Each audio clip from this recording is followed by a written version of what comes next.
ouvir a voz do Senhor. Então que cale-se todo homem e que fale Deus.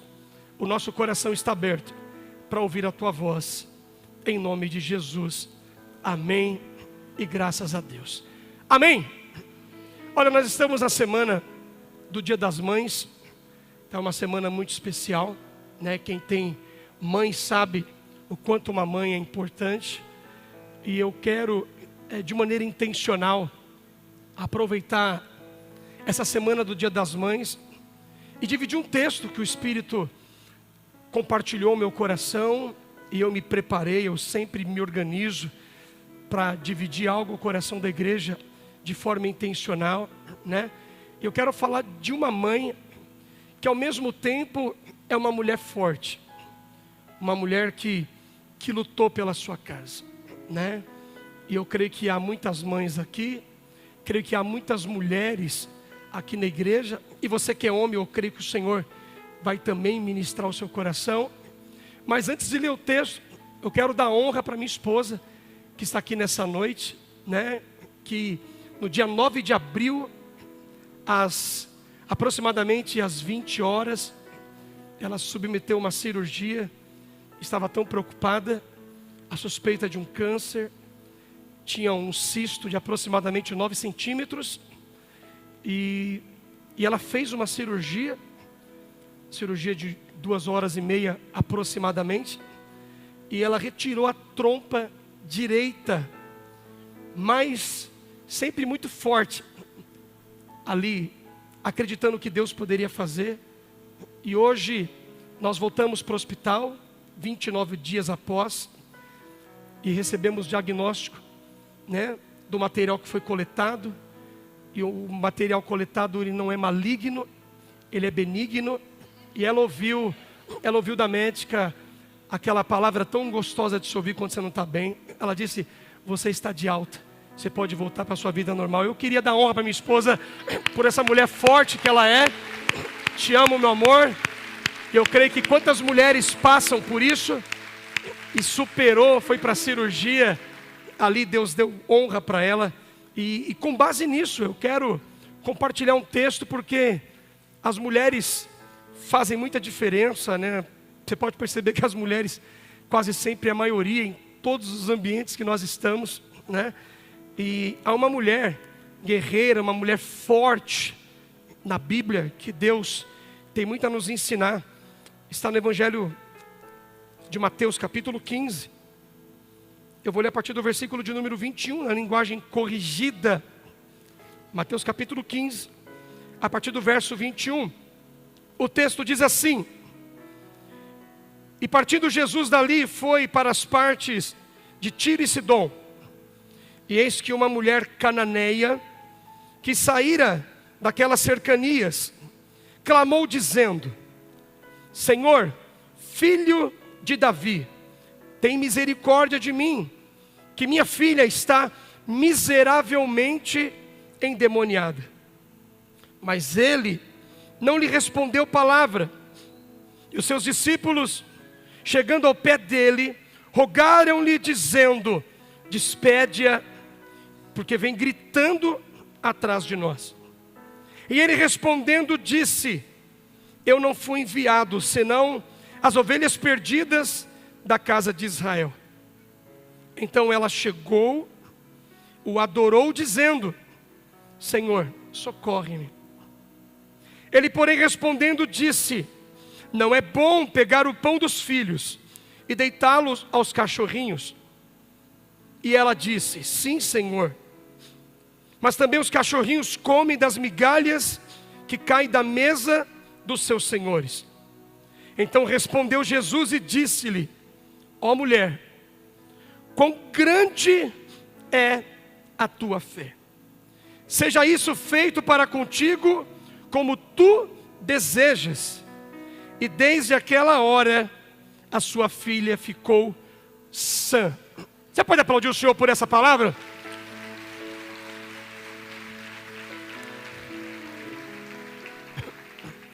Queridos, amados irmãos, é interessante a gente compreender um pouco do contexto dessa história, que é incrível. Primeiro, é que a sensação que dá quando você lê o capítulo 15 é que Jesus está tentando de todas as maneiras ter um tempo só. A impressão que dá é que Jesus está procurando solitude, ele quer ficar sozinho por um período. Porque no capítulo 14, chegou a notícia para Jesus que o seu primo, João Batista, havia sido degolado por Herodes, a pedido de Herodias. Então quando Jesus ficou sabendo disso, ele entrou num barco, se dirigiu para o outro lado do mar da Galileia, para ter um tempo sozinho. Mas as pessoas viram, e uma multidão foi até Jesus. E nesse momento Jesus se compadeceu, compartilhou muitos ensinamentos, e ali Jesus fez o que nós chamamos do primeiro milagre, da multiplicação de pães. Ele pegou 5 pães e 2 peixes, alimentou toda aquela multidão, e depois Jesus falou para os seus discípulos: entre no barco e atravesse para o outro lado do mar, e eu vou ficar aqui despedindo a multidão. Quando era na terceira vigília da noite, Jesus, ele vê os discípulos no meio do rio, sofrendo com a tempestade, e Jesus vem andando por cima do mar, e quando eles têm aquela visão, eles ficam aterrorizados, pensando que é um fantasma. Jesus disse: calma, sou eu. E Jesus disse: aquieta vento, aquieta-te mar, entra no barco. Vem aquele período de bonança, tudo fica tranquilo, e os discípulos ainda como que a ficha não caindo, dizendo: quem é esse homem que até os ventos e os mares se submetem a ele? E aí quando Jesus chega do outro lado, ele tenta de novo um tempo sozinho, e aí vem os fariseus, os publicanos, e tentam questionar Jesus acerca de muitas coisas, a partir do capítulo 15, e Jesus fala muito sobre fugir das tradições dos religiosos, fugir dessas pessoas que falam uma coisa, mas elas vivem outra. E aí Jesus vai para a região de Tiro e de Sidom. Ele vai para uma região que não é habitada por judeus. Ele vai para uma região de pessoas que não têm a mesma cultura judaica, que não serve o mesmo Deus dos judeus. Mas a ideia que dá é que Jesus, de fato, ele está buscando um tempo a sós, querendo ter um tempo sozinho. Isso fica mais nítido quando o evangelista Marcos, ele fala um pouco desse texto, trazendo uma outra ótica, em Marcos capítulo de número 7, no verso de número 24, só para você entender, vai dizer assim, Marcos 7, 24, é o mesmo texto. E levantando-se dali, foi para os territórios de Tiro e Sidom, e entrando numa casa, queria que ninguém soubesse, mas não pôde esconder-se, porque uma mulher cuja filha tinha um espírito imundo, ouvindo falar dele, foi e lançou-se aos seus pés. Olha que interessante, por que eu estou lendo o texto de Marcos? Até Jesus tem momentos que quer ficar sozinho. Até Jesus está tentando assimilar momentos difíceis. Até Jesus está tentando administrar desafios grandes. É o que Marcos diz, ele tentou ficar sozinho, mas não conseguiu. Eu quero dizer a você, já no início dessa mensagem, que há momentos que nós, muitas vezes, queremos nos isolar. E o Senhor entende você. O Senhor compreende, muitas vezes, que você não quer falar com ninguém. Muitas vezes que a sua dor, a sua perca, o seu desafio é tão grande que você não quer falar dele. Só que, quem tem chamado, quem foi escolhido, aquele que Deus levantou, por mais que você queira ficar só, por mais que você queira muitas vezes fugir de problemas, as pessoas vão te procurar porque elas sabem que encontrarão em você uma resposta. Elas sabem que encontrarão em você um alívio para a alma delas. Então eu quero iniciar esse texto dizendo, por mais difícil que seja o seu momento, por mais desafiador que seja a fase da sua vida, Olha, não fique preocupado se as pessoas te ligam, te mandam mensagem, se as pessoas correm até você. É porque você é alguém que Deus escolheu, você é alguém que Deus separou, você é alguém que o céu colocou como alguém diferenciado. E por mais difícil que seja a sua vida, por mais desafiadora que seja o momento que você enfrenta, Deus sabe que de você pode fluir coisa poderosa. E um crente que foi chamado por Deus, um crente que foi lavado e remido no sangue do Cordeiro, por mais que enfrente tempo de luta e tempo de dificuldade, sempre vai fluir de mim, de você, uma palavra de vida, uma palavra de cura, uma palavra de transformação. O diabo sabe, as nossas lutas, as nossas crises, as nossas dificuldades não vão impedir Deus de usar a nossa vida. Mas um culto como o de hoje é como Deus querendo curar o seu coração, curar a sua alma, porque Deus quer te usar, Deus quer que flua de você coisas incríveis. Então, crente, nos tempos de luta, acredite, Deus vai te usar. É interessante porque a gente costuma dizer que crente só tem descanso no céu. O crente só descansa no céu, e a gente tem que se acostumar com isso mesmo. Olha a nossa rotina, a gente tem muitos cultos, muitos eventos, a gente visita, recebe pessoas, a nossa vida não para. E graças a Deus por isso, repete comigo, graças a Deus por isso, que a nossa vida não para. Que bom que a gente está ocupado. Minha mãe dizia que mente vazia é a oficina do diabo. A gente tem que estar com alguma preocupação sempre. Mas a história dessa mulher é incrível porque ela é forte, ela é guerreira, e talvez ela representa algumas pessoas que aqui estão, talvez boa parte. Mas eu quero dividir com vocês 2 gigantes que essa mulher enfrentou. 2 situações difíceis que ela passou. É interessante porque os cananeus, eles são idólatras. Eles têm a cultura de buscar outros deuses. Eles não têm uma perspectiva como o judeu tinha de esperar o Messias. Se você ler os textos do Antigo Testamento, você vai se deparar com muitas histórias que os cananeus eram os inimigos de Deus. Eram as pessoas que deram trabalho para o povo de Deus. Só que o texto que nós lemos, ele vai dizer que Jesus foi para aquele lugar, um lugar tão atípico. Se a gente fosse fazer uma análise, às vezes assim, fria do texto, sabe? Você dizer assim, o que Jesus vai fazer em Tiro e Sidom? É lógico que em Marcos, a gente vê que ele estava numa casa, então pode ser que Jesus tinha algum amigo ali. Pode ser que Jesus também está querendo ensinar os seus discípulos. Olha como a Bíblia é incrível, né? Talvez ele quer ensinar, olha, você tem que aprender a respeitar todas as religiões. É provável que, como diz o escritor de Marcos, ele estava na casa de alguém, talvez, era alguém próximo, talvez algum conhecido. E quantos de nós que somos crentes e falamos assim, a gente só tem amizade com crente? Tem muita gente que não é crente e é melhor que crente. Você sabe disso mais do que eu. A pessoa às vezes não tem a mesma fé que a gente, mas ela tem índole, ela tem caráter, ela tem princípios. Mas pode ser que Jesus também está querendo ensinar os seus discípulos sobre a importância de respeitar todas as religiões. Eu me lembro que antigamente, logo quando eu me converti, era uma linguagem que nós usávamos, quem é crente não anda com quem é do mundo, como se a gente fosse superior às pessoas, como se a gente fosse melhor que as pessoas. Jesus nunca falaria isso.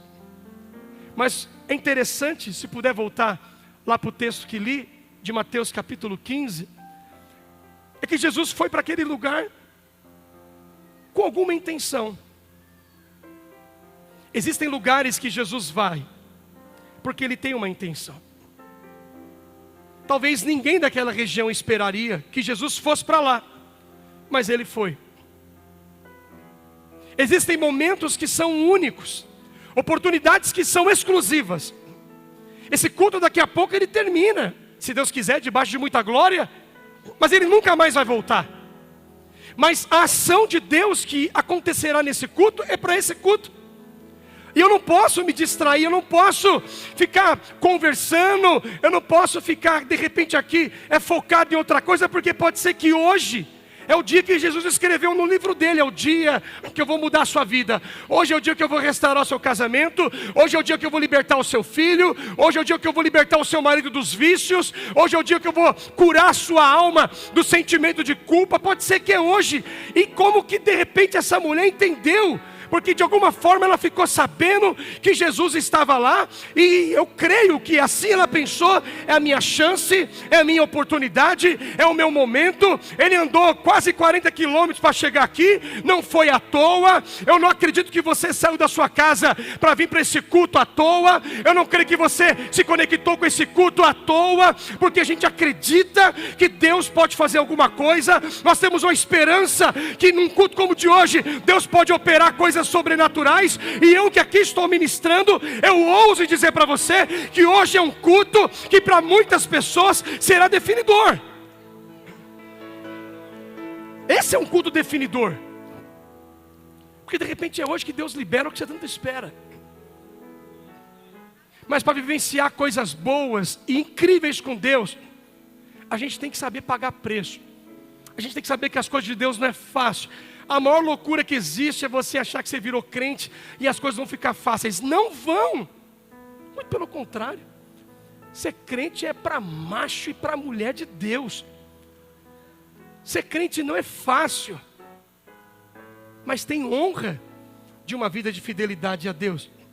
Se puder colocar, por favor, no verso de número 22, eu quero extrair alguns ensinamentos desse texto para dividir o seu coração. E se você me permite, quero que você abra o seu coração e o seu entendimento para compreender o que esse texto diz. Quando ele começa falando: e eis que uma mulher cananeia. Então, a primeira coisa que é importante você entender é que quando você lê um texto bíblico, não importa se você vai ler no Antigo ou no Novo Testamento, a probabilidade de você ver uma mulher só buscando algo em Deus, a probabilidade é enorme dessa mulher ser solteira ou ser viúva, não ter marido. Porque na cultura da época, no primeiro século, era muito comum que os homens avançassem, que os homens buscassem a presença do Senhor, que os homens saíssem de casa para buscar aquilo que a família precisava. É só você ler Marcos capítulo 5, quando a gente vai ver a filha de Jairo que está morta, e aí é Jairo que vai buscar Jesus. Ele deixou a mulher com a filha em casa. Por quê? Porque Jairo é o marido. Aqui ela tem muito inveja, ela tem muito desafio para enfrentar com ela mesma. O fato dela ser mulher, naquela época, no primeiro século, já é um desafio muito grande. Agora, essa parte que vem depois da vírgula, que saíra daquelas cercanias, gente, ela saiu de uma região idólatra. E sair dessas cercanias, ela saiu de um ambiente que a cercava, ambiente de idolatria, ambiente que era opositor àquilo que Deus podia fazer. A ideia, quando você lê isso, saiu da sua cercania, ela saiu de um ambiente. Para eu vivenciar coisas em Deus, eu preciso mudar muitas vezes o ambiente que estou. Porque existem ambientes que eu vivo, que Deus não vai operar. E eu não estou dizendo para você que Deus está limitado ao ambiente, não é isso não. Mas existem lugares que a gente não vai ver a ação de Deus. É só você ler Marcos capítulo 8, quando Jesus cura aquele homem cego, lá de Betsaida. Jesus falou para aquele homem: não volte para a aldeia. Ou seja, o ambiente é ruim, não volta para lá. Tem ambientes que não são bons. Quantas pessoas, eu falo isso com pesar no coração, o ambiente familiar não é bom. A casa tem atrito, tem briga, tem divisão, tem discussão, tem violência. Quantas pessoas, o bairro não é bom, tem drogas, prostituição. A questão é que ela saiu. Sabe, queridos, nós não vamos conseguir viver nada se a gente se contentar com o lugar que nós estamos. A gente não vai conseguir viver coisas sobrenaturais se a gente achar que o lugar que nós estamos é o suficiente para nós. Não é isso.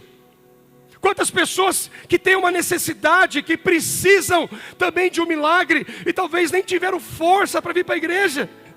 Talvez cansada pelo trabalho, ou talvez passando por uma luta, enfrentando um luto, uma crise na saúde, talvez uma luta financeira. Quantas pessoas talvez enfrentando uma dificuldade na fé mesmo, não tem mais força. A questão é, essa mulher estava cercada por um ambiente idólatra. A pergunta que se faz é, o que é que tem nos cercado? O que é que tem nos impedido de avançar? O que é que tem nos paralisado? O que é que tem nos segurado muitas vezes num nível de fé que Jesus já mandou a gente sair? Ei!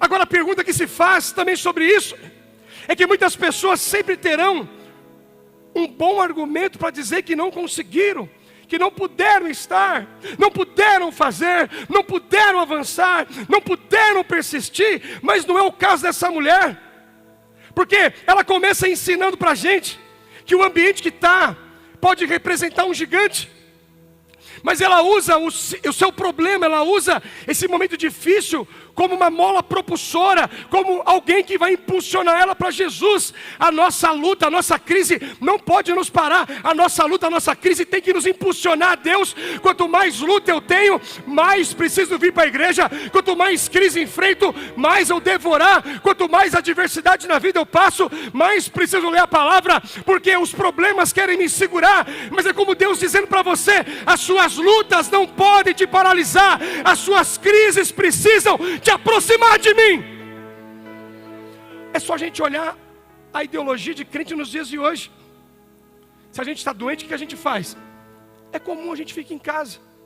Mas se a gente fala do Jesus que cura, a lógica não é vou para a igreja tentar ser curado. Porque a ideia é justamente de que os problemas nos seguram. A gente não pode deixar a luta nos parar, irmãos. Nós não podemos.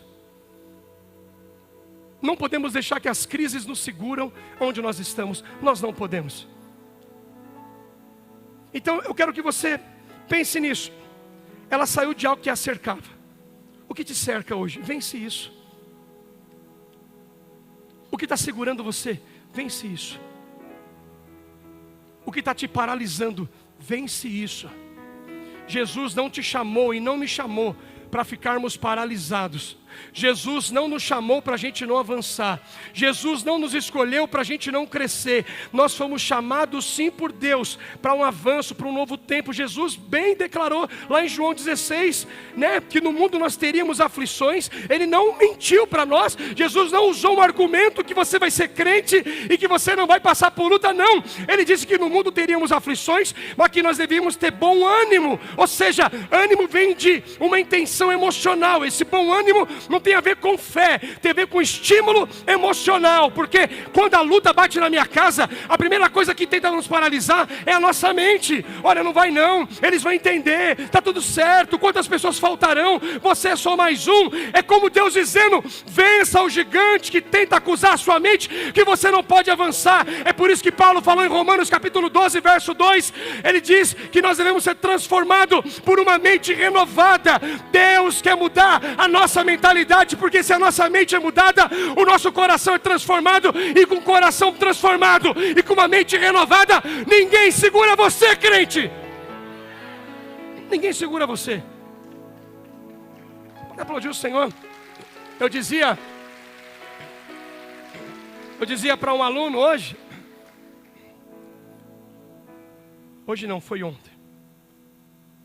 Eu viro e mexo e faço umas perguntinhas assim. Quem é que não quer casar? Eu faço de propósito a pergunta. Surpreende a quantidade dos que levantam as mãos. Um monte. Aí a primeira ideia que você tem, você fala, poxa, será que casamento é ruim? Será que casamento não é uma coisa boa? Mas talvez o levantar das mãos de muitos é porque convivem numa casa que o casamento talvez lá não é bom. Então minha mãe se divorciou, meu avô se divorciou, meu tio se divorciou, os meus primos se divorciaram. Então o adolescente vai ter o que na mente dele? Já algo dizendo, vai casar para quê? Você vai divorciar. Quando Paulo fala, não vos conformeis com este mundo, mas transformai-vos pela renovação do seu entendimento, se conforma com isso não. Se o deles não deu certo, não quer dizer que o nosso não vai dar. Se a porta se fechou para eles, não quer dizer que para nós a porta vai se fechar. Se todo mundo está passando por uma luta nessa área da saúde, não quer dizer que a gente vai passar. Então percebe que a nossa mente, ela tem uma tendência a nos aprisionar em coisas, e nós não podemos nos contentar com isso, amém, irmãos? Agora olha que interessante, ela não só saiu daquela cercania, ela não só saiu daquele ambiente em que ela estava, mas é interessante porque ela vai chegar até Jesus clamando. Eu anotei aqui porque esse clamar, ele vem de gritar. Se puder deixar, Mateus capítulo 15, verso 22. Ela foi gritando. E esse gritar aqui é de alguém que não só está desesperado, mas é alguém que está entusiasmado. Sabe, é a voz que realmente impõe uma forte necessidade.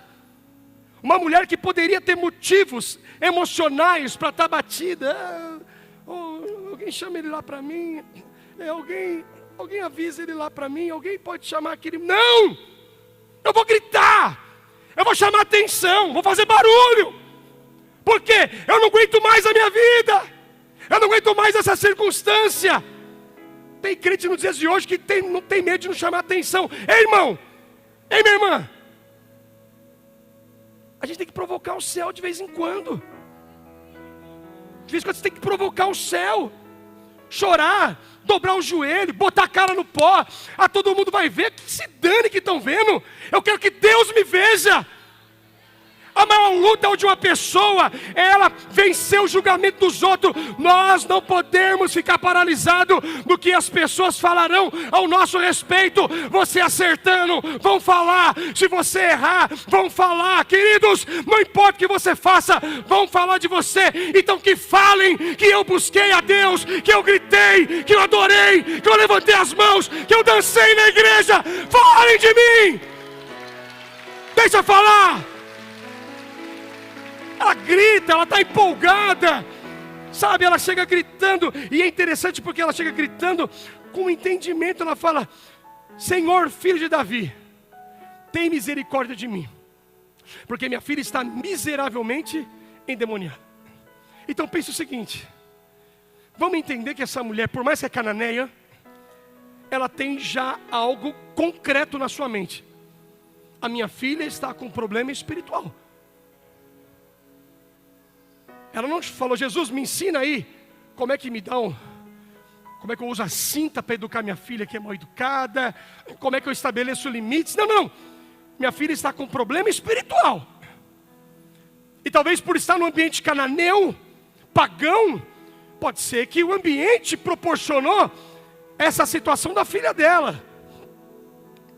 Pode ser que o ambiente gerou isso na filha dela.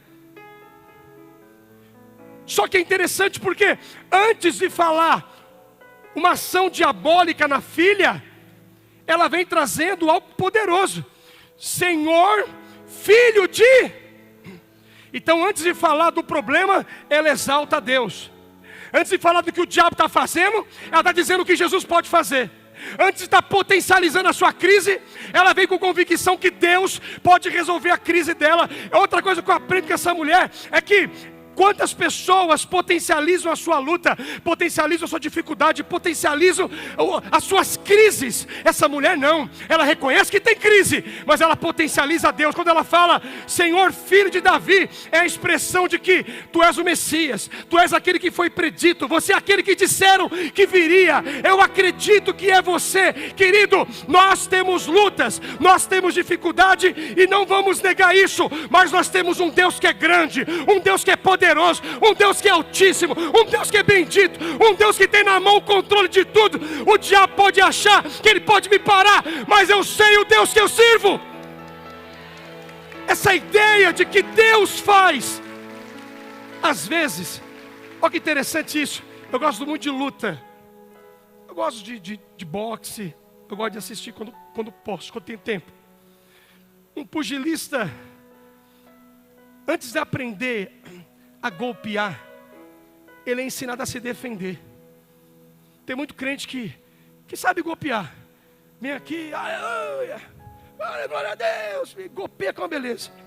Mas às vezes o diabo dá uma no queixo, então dá uma gripe. Ai, se for homem, então, homem gripado é um desespero.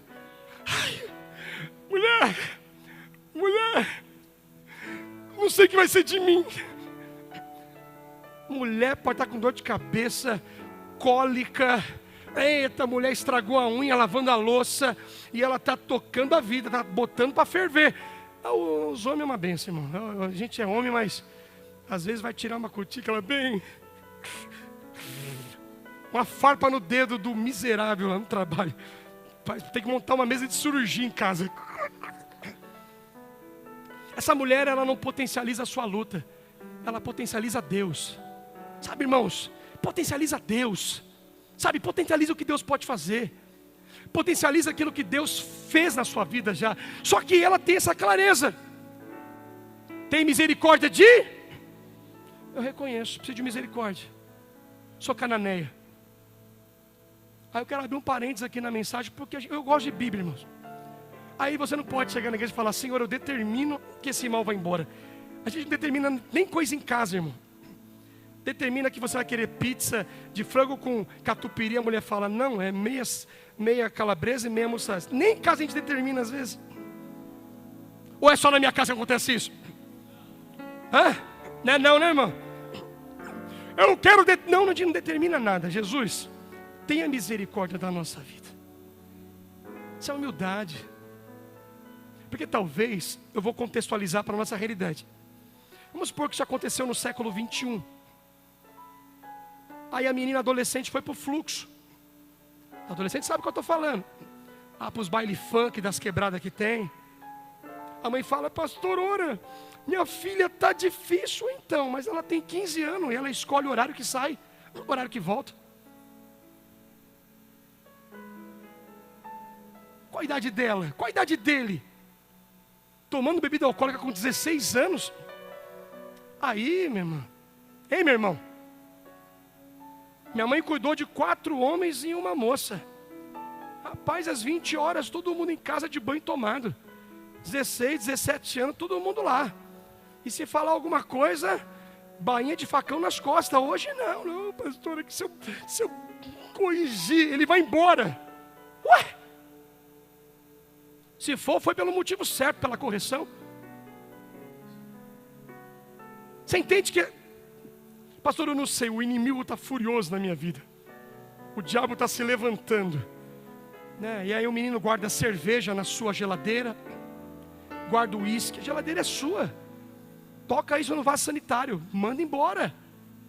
Quem estabelece as regras da sua casa? É você? Ou é seu filho e sua filha? A gente não sabe o motivo, mas alguma brecha foi dada, sim ou não? Quantos estão entendendo? Diga amém. Alguma brecha foi dada, irmãos. Então tinha uma brecha ali. Só que esse momento não é um momento de lançar culpa. Eu abri um parênteses, talvez para alertar. Pode ser que pelo Espírito alguém precisa entender isso, ó. Estabelecer limite para essa criança. Moleque com 12 anos peitando a mãe. 12 anos falando: não vou fazer a lição de casa. Senta o rei nesse menino, velho. Não vai matar ele não. Vai ler a Bíblia, Provérbios. Aquele que ama, corrige no tempo certo. Não, pastor, eu só vou amar meu... Um dia eu falei isso aqui e a irmã comentou no chat: o pastor incita a violência.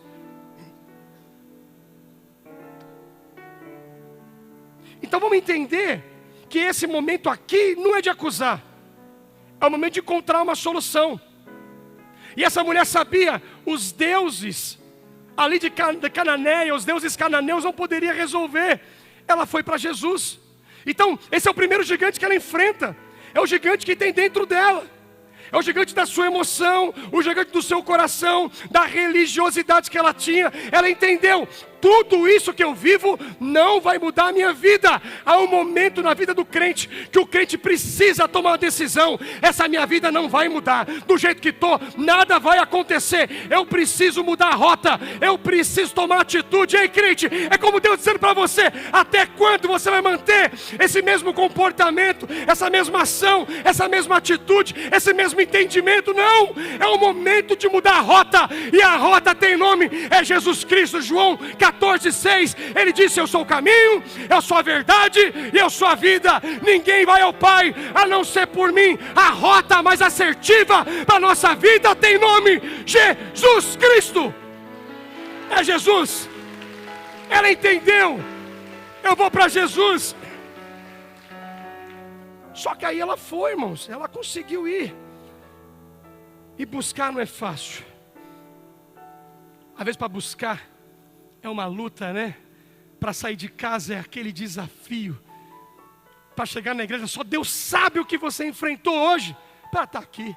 Ou melhor, só Deus sabe como é que você chegou aqui. Mas eu creio que esse é o momento da busca. Se tem um momento que a gente tem que buscar Deus, é agora. Se nós queremos viver e ver uma transformação na nossa casa, o momento é agora. Isaías capítulo 55, verso 6. Ele fala que nós devemos buscar a Deus. Buscar ao Senhor enquanto se pode achar. A ideia do profeta Isaías, lá Isaías 55, 6, é que vai haver um momento que não vai dar para achar mais. Invocai-o enquanto está perto. Sabe, invoca. Chama a existência de Deus. Fala: Senhor, o Senhor habita em mim. O Senhor está aqui dentro de mim. Manifesta-te na minha casa. O profeta Jeremias capítulo 29, verso 13, ele fala: buscar-me-eis e me achareis, quando me buscardes de todo o vosso coração. Cara, busca, você vai encontrar Deus. Deus não está no prédio. Aqui é uma celebração, nós estamos juntos como igreja, amém? Amém? Deus não está nesse prédio. Ele pode atuar aqui, mas o Senhor habita em você. 1 Coríntios 3,16, não sabeis vós que sois templo do Espírito Santo? Deus habita em você. Pastor, como é que eu vou encontrar Deus? Dentro de você. Fala: Senhor, manifesta-te dentro de mim. Eu tenho o teu Espírito, eu tenho a tua presença. Só que quando essa mulher encontra, lá em Mateus capítulo 15, verso número 23, ela consegue chegar em Jesus. É interessante essa parte, porque ela vai ter que ser polivalente. Quando ela fala: Senhor, filho de Davi, tem misericórdia de mim, vai dizer: Jesus não lhe respondeu? Não lhe respondeu? Ó, falou nada. Há uma explicação sobre isso também. O próprio Jesus instruiu seus discípulos: vão até as ovelhas perdidas da casa de Israel. Jesus tem um foco, é o judeu. Ele está focado. Só que se Jesus está focado, essa mulher também está. Se Jesus ele tem um objetivo, essa mulher também tem. E eu creio que de repente o que Deus quer fazer conosco hoje é alinhar o propósito, o nosso propósito com o dele. Porque nós queremos, quem aqui quer ver a família transformada? Levanta a mão. Quem quer viver um milagre na família? Gente, essa também é a vontade de Deus. Deus tem a mesma intenção que a gente. Precisamos alinhar o propósito.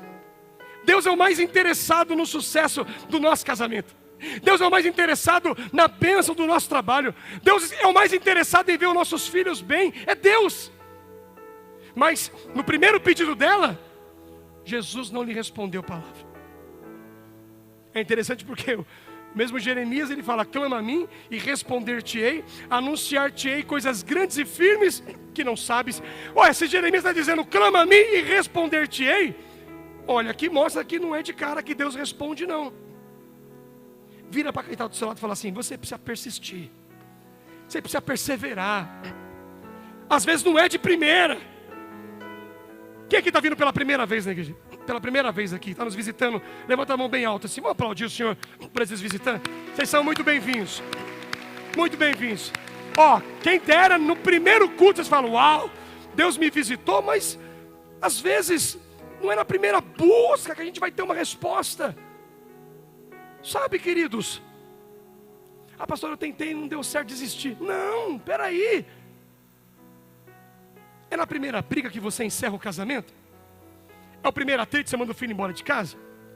Não, a gente tem que insistir. Jesus não respondeu palavra. Pastor, ela cometeu algum equívoco? Ela buscou e usou alguma palavra pejorativa, ofensiva? Não. Por que Jesus não respondeu? Porque não quis. A gente tem que botar na nossa cabeça que Deus responde quando Ele quer. Um dia eu já ouvi uma expressão assim: a oração do crente move a mão de Deus. Para com isso. Jesus, move a sua mão aí, estou orando agora. Olha que Deus estranho é esse. Cara, Deus se move pela sua vontade. Deus se move pela sua soberania. Deus se move pela força do seu poder. Quantas vezes, e esse exemplo aqui é comum, hein? A pessoa fala assim, vou usar um nome aqui, não sei se a pessoa tá, é só um nome, tá bom? Que a gente fala muito de Maria e José. Vou usar Sebastião. Sebastião, ora por mim quando você estiver lá na sua casa, eu estou passando por uma luta aí. Crente responde assim, bate pronto. Vamos orar, irmão. Aí passou 2 dias, a pessoa fala, Sebastião, louvado é Jesus. Deus ouviu suas orações. Olha, aquele milagre aconteceu. Aquilo foi resolvido. Ó, Sebastião. Amém. Ele nem orou, miserável. Nem lembrou. Você está rindo porque você faz isso também. A pessoa fala, ora por mim lá. Aí o que a gente fala? Amém, porque é educado falar isso. Mas às vezes a gente não lembra. Não é verdade? Já pensou se Deus fosse se mover pela nossa oração? Eu não estou desestimulando você a orar. Você precisa orar, gera intimidade. Mas o mover de Deus não está preso à nossa oração. O mover de Deus não está preso ao nosso jejum. O mover de Deus não está preso ao nosso sacrifício. O mover de Deus está preso à vontade dEle. Quando Deus quer fazer, Ele faz. Por isso que não tem macumba, não tem feitiçaria, não tem obra ruim que atrapalhe aquilo que Deus quer fazer. Se Deus escreveu no livro dEle que vai fazer na sua vida, meu irmão, espere, Ele fará. Vai fazer. Deus faz. Pastor, vamos fazer aqui uma campanha 7 quartas-feiras da vitória. Eu estou limitando Deus. Quero operar hoje. Aí o anjo fala, não, Jesus, hoje é o 6º dia, só amanhã. É verdade, vamos esperar mais um dia. É que a gente gosta do desafio da campanha. Sim ou não, irmãos? Sim ou não? Olha os crentes da campanha aí. Pastor, a campanha. Mas Ele opera com campanha ou sem campanha, irmãos. Ele é Deus. Ele é Senhor da nossa vida. Ele controla tudo. Mas Ele não respondeu. Se é no dia de hoje, meu irmão, se a pessoa passa por nós e fala, Pai do Senhor, pastor, a gente está ficando velho, não tem cabelo, barba branca, não ouve direito. Pai do Senhor, pastor, gente, você não ouve. Cadê a pessoa? Sumiu da igreja. Porque não falou com o pastor não respondeu. Já pensou? Por que você não é crente? Porque eu orei para Deus, Deus não me respondeu. Quem é Ele para me ignorar? Crente tem que ser cascudo, não é cascão não. Cascudo. O que é cascudo? Costa larga. Às vezes a igreja é uma bênção, sim ou não, irmãos? Mas tem gente chata aí no meio. Tem ou não tem? Tem na nossa casa, não vai ter na igreja. Não é vocês não. Nossa casa é casa grande assim. Não é verdade? Se você vir para cá olhar as pessoas, você desanima. Esse pastor é uma benção. Esse pastor aí careca é da hora. Fica comigo o dia inteiro para ver se você aguenta. Fala, Deus me livre, essa mulher é uma santa. Você entende isso? A gente tem que saber, às vezes, lidar com as dificuldades do ambiente. Aqui não é Pedro que não respondeu, foi Jesus. Não dirigiu palavra para ela. Agora, ela é mulher fraca ou ela é mulher forte? Vira para quem está do seu lado e fala assim, você é fraco ou você é forte? Tem que pensar. E ela continuou. Aí se não bastasse isso, aí vem os discípulos. Chegando ao pé dele, os discípulos chegaram aonde ela queria chegar. Às vezes a impressão que dá é que quem não deve chega primeiro, né? Fala, não é possível, essa vida é muito injusta. Os discípulos chegaram, falou, Jesus, manda ela embora. Está gritando, está nos incomodando. Os discípulos estão errados? Não. eles estão em obediência ao que Jesus disse, que eles deveriam ir primeiro às ovelhas perdidas da casa de Israel. Então eles têm um entendimento claro, e talvez sabendo que Jesus quer um tempo ali sozinho, Jesus despede ela, manda ela embora. Aí agora são pessoas mesmo, parece que não tem gente que só se levanta para atrapalhar. Nem sei se eu posso falar isso. Às vezes tem oração que dá vontade de fazer assim: Senhor, leva ele, leva. Pastor, eu quero falar ao Senhor que vim pensando nesses dias, e o Senhor me direcionou para ir para uma outra igreja. E quando a pessoa é ruim, você fala: aleluia, irmão, Jesus te leve em paz, Jesus te guarde na sua nova jornada. E já começa a orar pelo pastor que vai receber. O cara é atribulado, dá trabalho. Tem gente assim ou não tem? Eu me lembro, não vou falar isso não, é melhor não. Mas eu me lembro que eu vou falar, porque eu achei aquele filme Pestinha, lembra, Cátia? Aquele aluno era o Macaulay Culkin, ele perturbava. E quando ele foi adotado, as freiras fizeram uma festa no convênio, lembra? As freiras soltaram bexiga, aquela festa. Cara, tem gente que é assim, quando a pessoa sai da empresa, é uma festa. Por quê? Porque ele atrapalha. Tem gente que atrapalha. Vira para quem está do seu lado e fala assim: irmão, não atrapalha a obra de Deus, não. Não atrapalha o que Deus quer fazer, não. Tem gente que atrapalha demais. Só que eles falaram: manda ela embora, despede. Ela está gritando no nosso ouvido. Essa mulher ficou abatida, porque ela é forte. É forte. Pastor, o culto hoje foi meio frio, hein? Não tocou aquelas músicas lá que tal. Não, irmãos, para com isso. Essa mulher está calejada. Essa mulher, ela sai de casa de maneira bem intencional. Agora, aqui eu quero abrir um parênteses nessa mensagem. Eu queria que você abrisse seu coração para essa reflexão. Ela tem uma filha que está com demônio, sim ou não? Muito provável, não é casada. Com quem ela deixou essa criança? Fica pensando assim: vou contratar uma babá. Precisa de babá, especialista em tomar conta de criança com demônio. Você fala: está amarrada, essa porta não é de Deus não.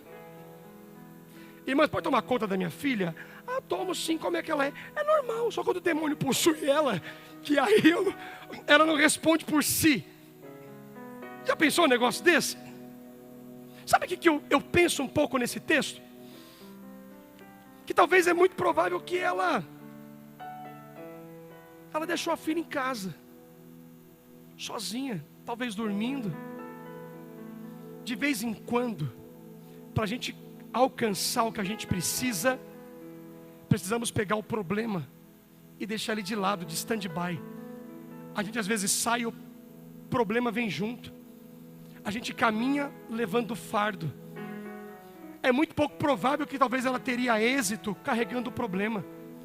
Há momentos, irmãos, que quando você deixa o problema de lado, você dá uma abertura para Deus trabalhar.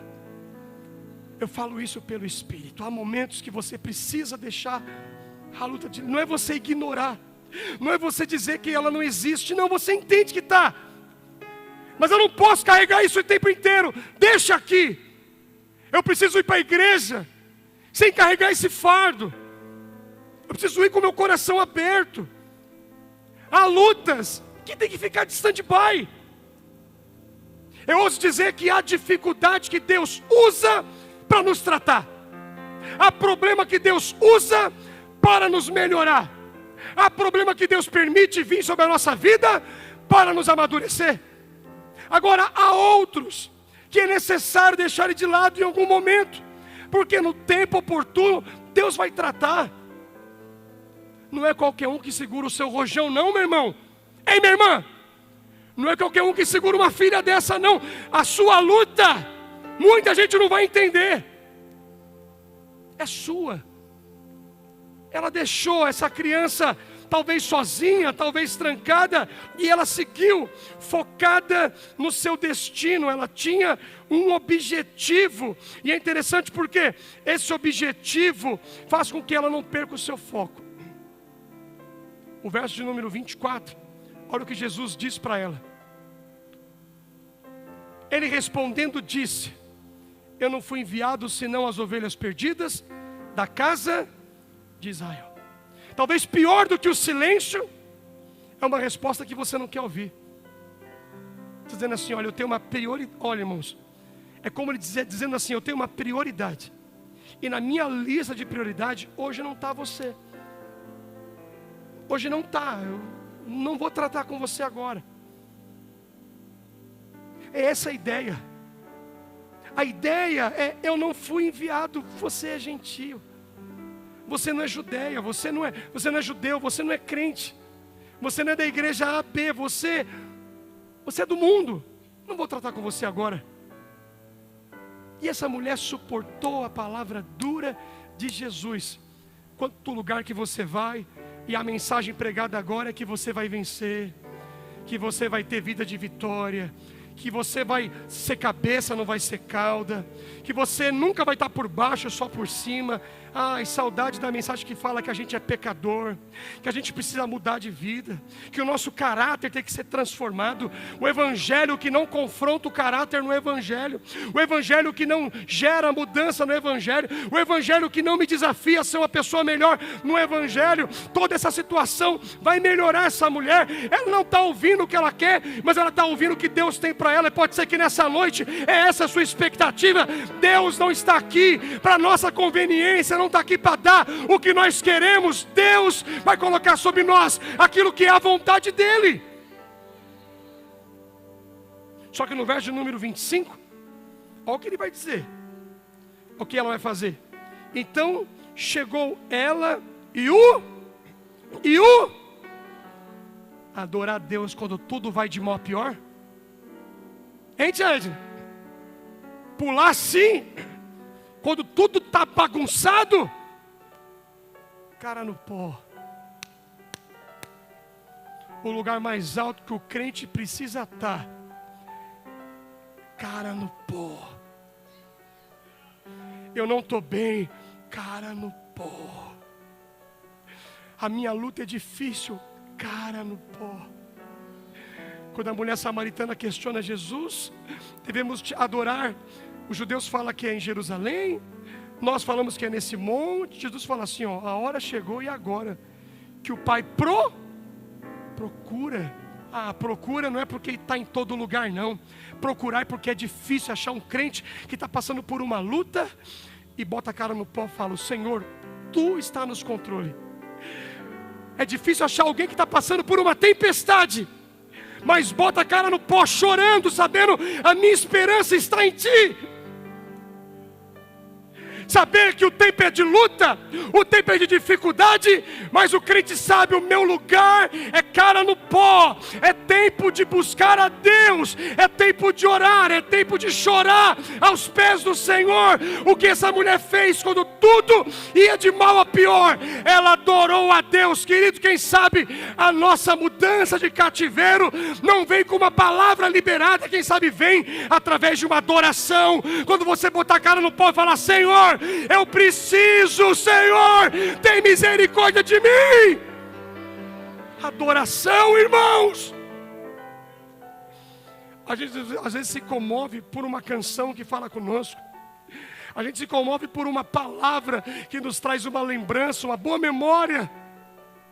Ela teve pancada atrás de pancada. O que ela fez? Dobrou o joelho. E quando ela dobra o joelho, ela usa uma expressão tão bonita. Ela fala: Senhor, socorre-me. Socorro. Eu gosto dessa expressão. E eu anotei alguns textos aqui porque falam muito comigo. Quando a ideia é pedir socorro para Deus. Às vezes Deus é a nossa última alternativa. A gente liga para todo mundo, a gente fala com todo mundo. Quando a gente queimou todas as possibilidades, a gente vai tentar Deus. Não. Deus é a nossa primeira chance. Salmo 108, verso 12, ele fala que só Deus tem o socorro, não as pessoas. Salmo 108, verso de número 12. Vou abrindo aqui para a gente também poder ganhar tempo. Olha o que diz o Salmo 108, verso de número 12. Dá auxílio para sairmos da angústia, porque vão é o socorro do homem. Na angústia, Deus é socorro presente, não é as pessoas. O Salmo 121, esse a gente conhece, né? Salmo 121, verso 1 e 2. Eleva os meus olhos para os montes, de onde me virá o socorro? O meu socorro vem do Senhor, que fez os céus e a terra. Então ela sabe que ela não tem refúgio em homens, ela sabe que ela não vai ter refúgio na terra, ela coloca os olhos para cima, mas olha o Salmo 46, verso de número 1, que salmo incrível. Deus é o nosso refúgio e fortaleza, socorro bem presente na angústia, pelo que não temeremos, ainda que a terra mude, ainda que os montes se transportem para o meio dos mares, ainda que as águas rujam e perturbem, ainda que os montes se abalem pela sua braveza. Há um rio cujas correntes alegram a cidade de Deus, o santuário das moradas do Altíssimo. Deus está no meio dela, não será abalado, Deus ajudará no romper da manhã. As nações se embravecerão, os reinos moverão. Ele levantou a sua voz, a terra se derreteu. O Senhor dos exércitos está conosco, o Deus de Jacó é o nosso refúgio. Vinde, contemplai as obras do Senhor. Que desolações tem feito na terra. Ele fez cessar as guerras até o fim da terra. Quebra o arco, corta a lança, queima os carros no fogo. Aquietai-vos e sabei que eu sou Deus. Serei exaltado entre as nações, serei exaltado sobre a terra. O Senhor dos exércitos está conosco, o Senhor de Jacó é o nosso refúgio. Socorro é Jesus. Quem é o socorro da nossa vida, pastor? Jesus. O salmista entendeu. E aí, para a gente já ir para a conclusão de tanta coisa que essa mulher nos ensina, vai dizer o versículo de número 26. Ele, porém, respondendo, disse: não é bom pegar o pão dos filhos e deitá-lo aos cachorrinhos. Aqui eu quero concluir essa mensagem, porque a impressão que dá, lendo esse texto, que Jesus está usando uma expressão de ofensa. O judeu não tinha por costume ter cães domesticados, muito pelo contrário. Eu estudei um pouco sobre isso, e o pastor Rodrigo Silva fala algo interessante. Os cães, eles eram considerados como urubus, comedores de carniça. Quando a gente vê Jezabel morrendo, o que o profeta disse? Ela será comida pelos cães. Quando Golias vai enfrentar Davi, ele fala: quem você pensa que eu sou para vir contra mim com paus e pedra? Pensa que eu sou um cão? Porque essa ideia, ter um cão naquela época não era uma coisa domesticada, mas muito provável que os cananeus tinham. É uma outra cultura. E por mais que de repente não tenha isso, eu quero usar uma reflexão. É como Jesus usando uma linguagem para que ela entenda, trazendo uma ideia de compreensão para ela. Não é certo eu tenho os filhos com fome, não é certo eu deixar de alimentar eles para alimentar os cães primeiro. Ela disse: mas até os cães comem das migalhas que caem da mesa dos seus senhores. Está dizendo: tudo que eu preciso, Jesus, é uma fagulha, é uma sobra. Tudo que eu preciso é uma pequena porção. Eu não quero muito, eu não quero sair daqui farta. Tudo que eu quero é o que eles estão rejeitando.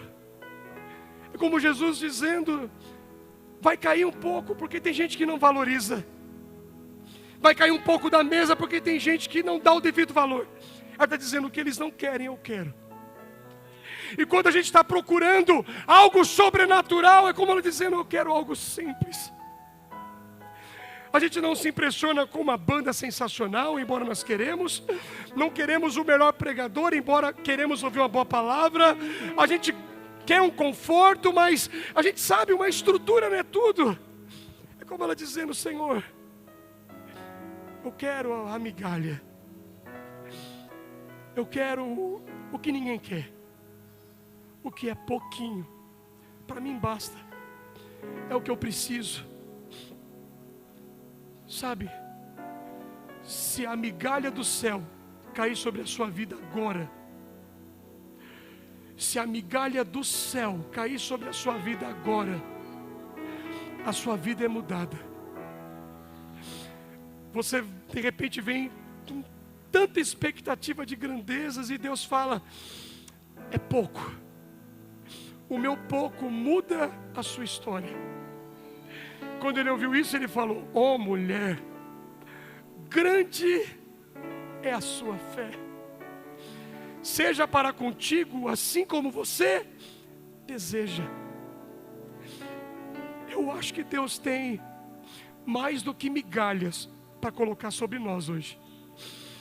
Eu acho que Deus tem mais do que sobra para colocar sobre a nossa vida. Ele tem coisas que podem mudar a nossa história. Essa mulher forte, essa mulher não desiste. Tudo isso porque Deus quer dizer para você, porque você está pensando em desistir, porque você quer parar com a sua família, porque você quer desistir dos seus filhos, porque você quer abrir mão do seu casamento, porque você quer fechar uma porta que eu abri. Espera. Espera, porque Deus está agindo. Deus está operando, irmãos. Essa mulher, eu imagino que ela voltou para casa. E quando ela abriu a porta, a criança está liberta. E essa parte que eu quero encerrar, quero falar com você em pé. Fique em pé um minutinho. Se eu não vou poder subir, o Senhor colocou algo no meu coração.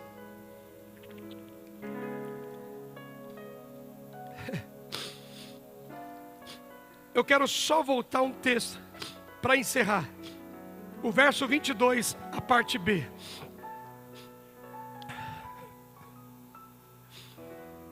Ela disse, Senhor, filho de Davi, tem misericórdia da minha filha? É isso que ela diz? Senhor, filho de Davi, tem misericórdia da minha casa? É isso que ela diz? Ela diz, Senhor, filho de Davi, tem misericórdia de... Talvez a minha filha não mereça, Senhor, mas eu estou aqui. Talvez o meu marido não mereça, mas eu estou aqui na brecha.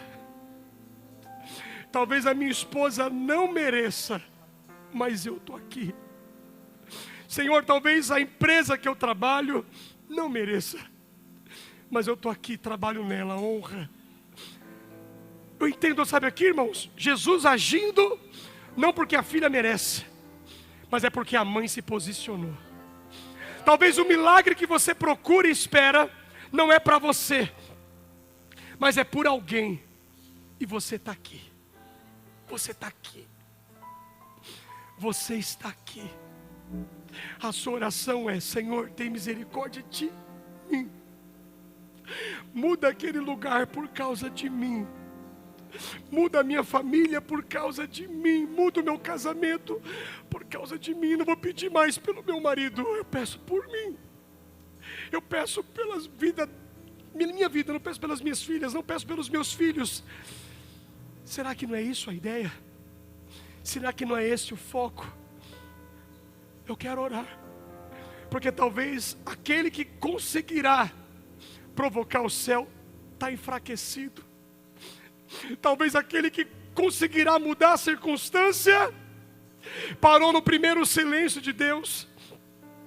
Talvez aquele que conseguirá ou teria êxito parou quando os discípulos disseram, manda embora.